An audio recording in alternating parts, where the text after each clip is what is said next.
It is extremely disheartening to know that one of the least conversed issues in today's society is teenage sadness, when it is one of the most impactful issues of today's generation.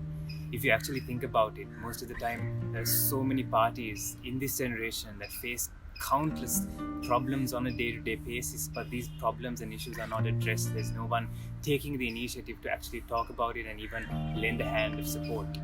I think in today's context, considering that it is a post-lockdown situation where we have all adapted to this new normal, things like digital dependence have taken a whole other level, especially within the community of youth.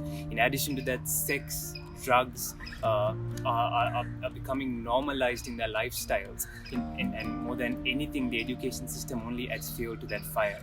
And I think the main issue is that both parties involved in the conversation of teenagers and adults, are choosing to not to technically give a blind eye to the issue, to not address it, to not look at it and pretend that eventually things will sort out, but it won't. And I think it's high time that both adults and teenagers actually have conversations about this, that we get together and talk about what can be done to foster new relationships, new connections, new experiences, because we're growing a generation that is so used to just looking down on their phones consistently all day, every day. There's no real connections, there's no real experiences, and that is very, very concerning. So I think the first thing we can do is within our households, where we build those fundamental principles to survive in society, we build a system where adults and teenagers both take initiative to take care of each other, to converse with each other, to have real connections, real experiences within their households, and spread that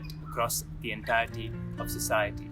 I personally have the experience of not having a social media based childhood, and to this date I'm extremely grateful to both my parents for not giving me social media at a very young age. And I can vouch for the fact that until today, every single relationship I've shared with people, every single experience I've had with others have been nothing but real, and they have helped me in building who I am today. So ultimately, it is not about building a culture where we're completely independent of social media and technology, but it is about building a culture where we're completely not dependent on social media and technology. So whilst you all go about your day-to-day lives, actually put some thought into the issue. Why are teenagers so sad?